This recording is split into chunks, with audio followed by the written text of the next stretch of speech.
Kita kedatangan lagi TWS dari Realpit F4, TWS terbarunya dari Realpit. Di bagian box depannya ada gambar si TWS-nya, samping kirinya seperti ini dan samping kanannya di sini ada fiturnya, dan di bagian belakangnya di sini ada spesifikasinya. Dalam paket pembeliannya kita mendapatkan buku petunjuk, beberapa karet tip cadangan, kabel Type-C to Type-A untuk pengecasan, dan tentunya dapat si TWS-nya. Baik, kita akan bahas langsung ke charging case-nya terlebih dahulu. Realpit F4 ini ada 3 varian warna seperti hitam, ungu, dan beige seperti yang saya pegang ini, atau bisa dibilang putih tulang ya. Terbuat dari bahan plastik yang cukup solid, dimensinya 57x42x25 mm dan berat seperti berikut. Di bagian depannya ada logo Realpit, lampu LED indikator baterai, dan di bagian belakangnya di sini ada port Type-C untuk pengecasan. Ditanami baterai lithium polimer 300 mAh yang bisa bertahan hingga 30 jam. Kita langsung bahas saja ke si earbudnya cuy. Untuk earbudnya ini berdesain in-ear dengan desain bin atau kacang. Earbudnya ini lumayan cukup kecil, fitting di telinga jadi lumayan cukup enak. Di bagian faceplate-nya di sini ada lampu LED indikator baterai dengan desain lampu membulat seperti berikut.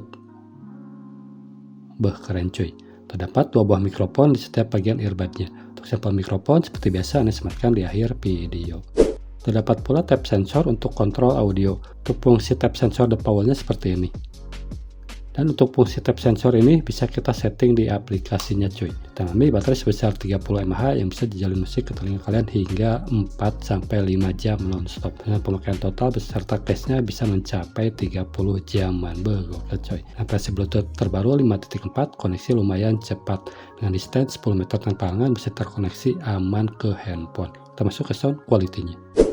TWS Realpit F4 ini berkarakter lebih ke netral, bassnya agak sedikit mundur, vokalnya atau midnya agak sedikit maju, treble atau high-nya lumayan airy cukup pernya. Ini nggak lepas dari driver yang ditanamkan yang lumayan gede yaitu sebesar 13 mm. Untuk clarity-nya cukup jernih tanpa noise floor, suara default-nya kurang lebih seperti ini cuy. Kita masuk ke fiturnya. Untuk fiturnya dia udah support aplikasi untuk Android maupun iOS. Fiturnya Anda jabarin singkat aja karena fitur ini hampir sama plug sama TWS Realpit F3 cuy, seperti ini. Kalian bisa simak untuk pengaturan aplikasinya seperti itu ya, sekalian buat komparasi si F3 sama si F4 ini coy. Kita masuk ke plus dan minusnya.